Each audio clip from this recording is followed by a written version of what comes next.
La Navidad es rica, más de una noche buena se celebra en mi tierra. La Navidad de adentro, la que viene del alma, solo se ve en Quisqueya. Presente todo el tiempo, presente en cada mesa de los dominicanos. La Navidad que empieza un 1 de enero solo se da en mi tierra. La Navidad que es rica, la que viene del alma, se celebra en mi tierra. Gracias al Dios Todopoderoso Jesús, mi Señor, Salvador y Guía, y como siempre inicio con la palabra de Dios. Jeremías 29:11. Pues yo sé los planes que tengo para ustedes, dice el Señor, son planes para lo bueno y no para lo malo, para darles un futuro y una esperanza. Nayib, amén. Nayib, te estoy esperando. Amén. Sí. Miren, hoy es un día muy especial porque estamos concluyendo lo que es el año 2025. Un año que dejó una serie de situaciones especiales, tanto en la República Dominicana como en el mundo.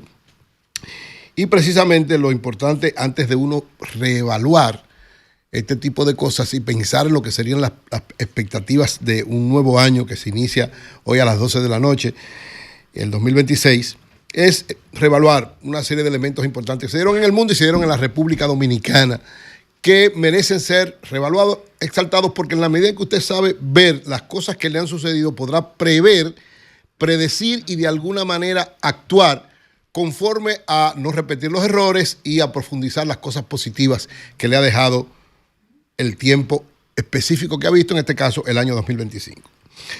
Hay algunas cosas a nivel mundial en el año 2025. ¿Qué aconteció? ¿Qué sucedió en el año 2000? ¿O qué cosas sucedieron en el año 2025 que de alguna manera han sido elementos importantes?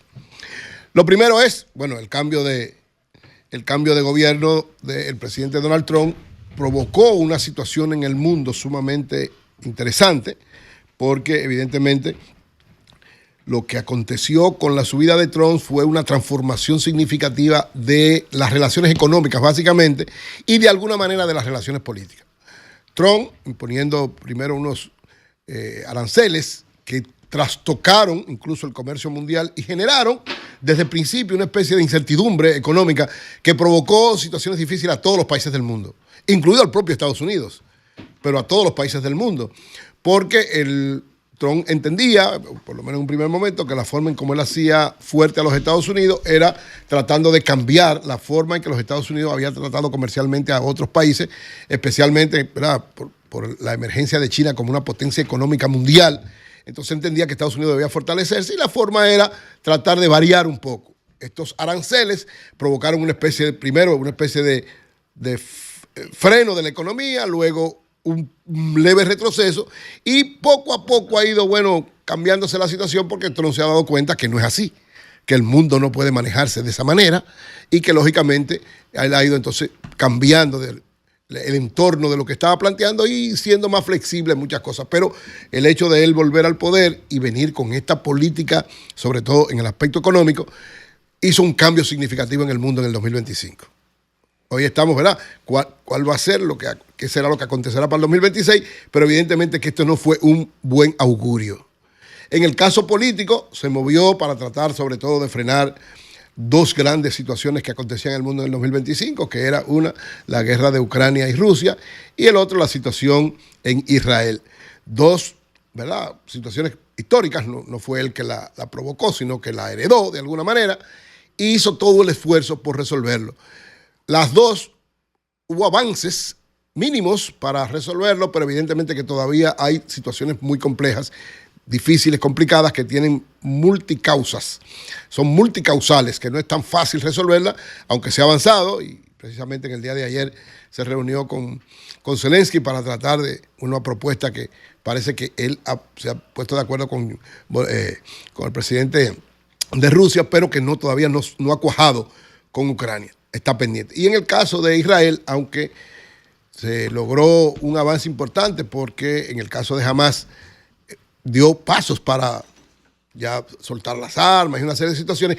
Todavía está en un proceso que no está bastante claro, pero sí, lógicamente se avanzó y fruto de la presión, sobre todo de la presión de Donald Trump, respaldando a Israel, e Israel tomando todas las acciones, muchas absolutamente injustificables, como todo este abuso en contra del pueblo palestino y la matanza de muchísima gente, más de 40,000 personas, entre ellos muchísimos niños, pero evidentemente que la actitud de Donald Trump ha llevado a que en estos dos casos, aparentemente, probablemente, y ojalá sea así, en el 2026 pueda haber una situación de solución.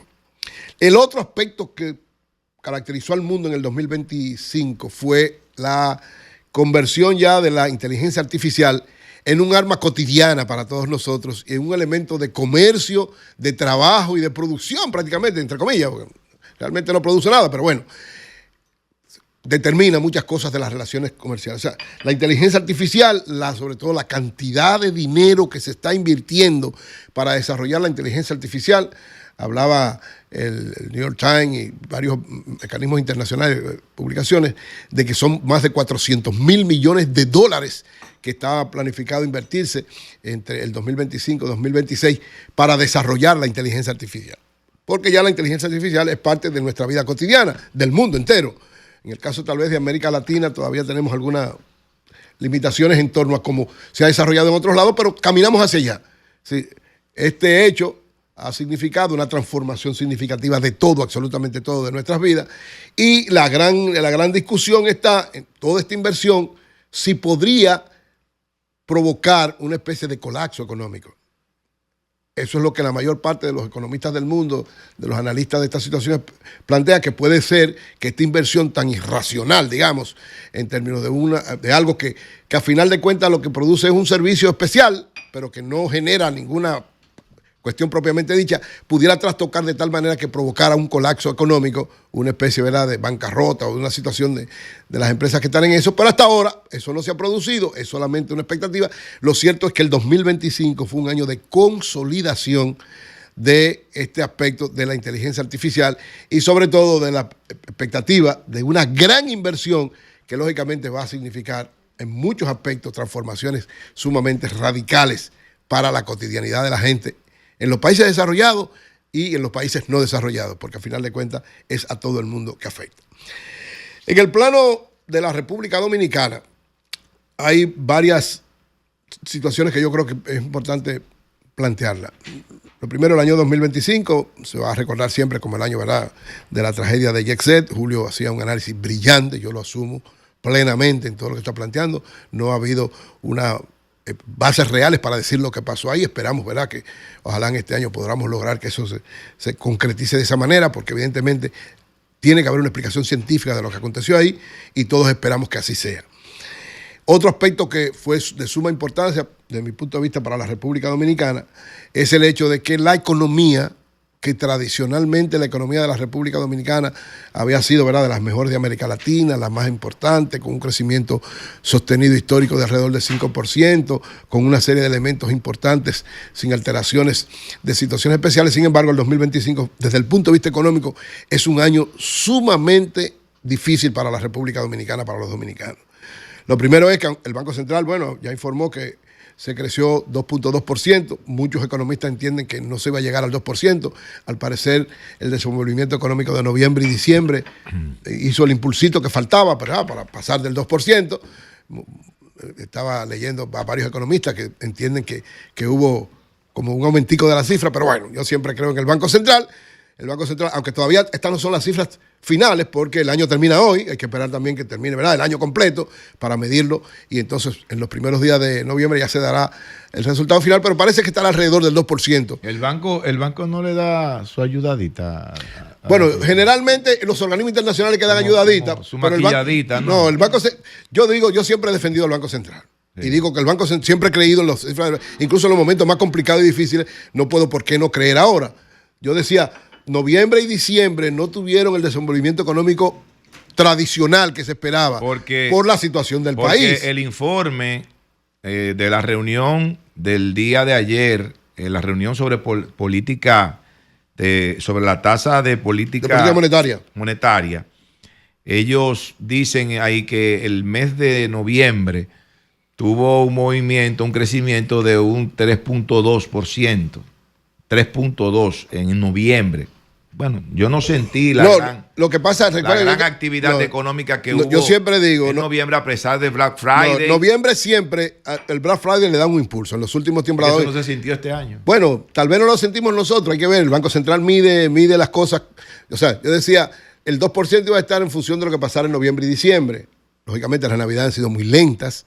El Black Friday no fue como en otros años, pero evidentemente que tanto noviembre como diciembre tienen un impulso extra a los meses tradicionales por estas dos situaciones. Un gran movimiento económico, aunque no sea extraordinario como antes, pero un gran movimiento económico en noviembre y un gran movimiento económico en diciembre a pesar de las dificultades. O sea, pero evidentemente que la economía no creció, no alcanzó su crecimiento histórico. Es de alguna manera una debilidad bastante fuerte y creo que hubo dos hechos que llaman la atención. Lógicamente, el Banco Central lo manejó de la mejor manera, pero hubo dos hechos que son muy preocupantes, que ojalá no acontezcan en el 2026, de la misma manera, desde el punto de vista de la política monetaria, que fue dos situaciones difíciles con la tasa de cambio en abril y en septiembre, que provocó decisiones del Banco Central bastante fuertes, restrictivas del circulante, lo que provocó al mismo tiempo un aumento de la inflación y una situación difícil para las familias dominicanas. Es decir, tanto en abril como en septiembre se dio una subida irracional, prácticamente, ¿verdad?, fuera de todo control de la tasa de cambio, y eso provocó situaciones difíciles a la economía. Entonces, estos dos hechos, un bajo crecimiento económico, una situación difícil con la tasa de cambio y las altas tasas de interés, sobre todo motivadas porque en Estados Unidos se mantuvo permanentemente las tasas de interés, fueron elementos bastante negativos de la economía en la República Dominicana. Otro hecho sumamente negativo fue el famoso blackout. Yo creo que eso también de alguna manera debe hacer reflexionar. Julio decía ahorita, y es una de las grandes debilidades que tenemos, el sector eléctrico tiene serios problemas, no ha dado pie con bola el gobierno en el sentido de trazar una política clara todavía en torno a eso, a pesar de que han hecho los mayores esfuerzos, pero no se ha podido concretar. Y este blackout de alguna manera fue una muestra de la ineficacia, de la no planificación, de no saber manejar las cosas y provocó una situación difícil. Ojalá que no se repita en el país. El hecho, lógicamente, más doloroso, más lamentable, concluyó, ¿verdad?, a final de año, que es la situación de Senasa. Porque la situación de Senasa no es simple y sencillamente un fraude o un robo o una corrupción administrativa. Es un hecho que tiene una trascendencia demasiado amplia y que afecta a demasiados sectores.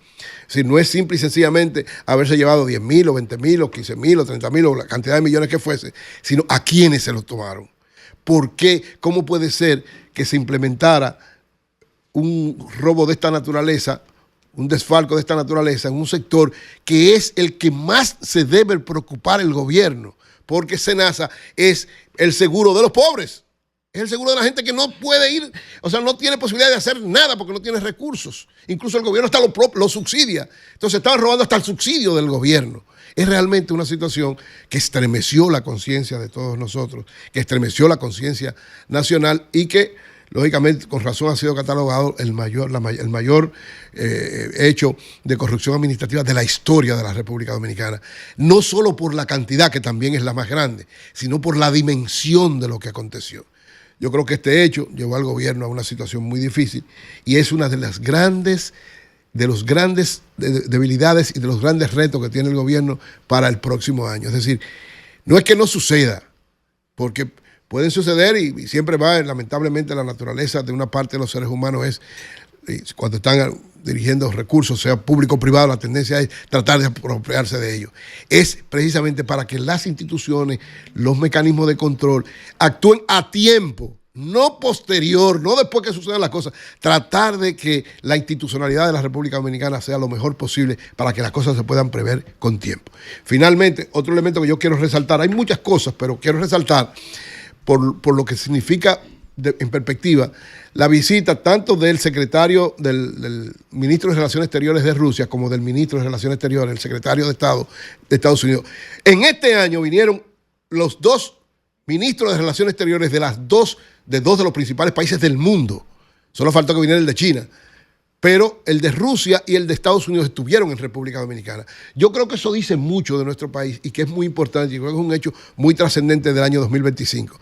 Primero porque consolida a la República Dominicana como un país importante dentro de la perspectiva de estas dos naciones. O sea, Estados Unidos, por varias razones, por muchas razones históricas y actuales, quiere siempre mantener una relación directa con nosotros y nosotros directa con ellos en buena onda. Y en el caso de Rusia, el hecho de que viniera el ministro de Relaciones Exteriores de Rusia a la República Dominicana implica importancia por muchas razones. Recuérdense que Rusia, desde el punto de vista del turismo, fue importante en un momento hasta la guerra, y todo se prevé que cuando esta guerra termine, volverá a República Dominicana a ser un foco importante de turistas de Rusia. O sea, yo creo que estas dos visitas fortalecen nuestra marca país, nuestra importancia como país en el mundo, y creo que fue un hecho sumamente trascendente del 2025.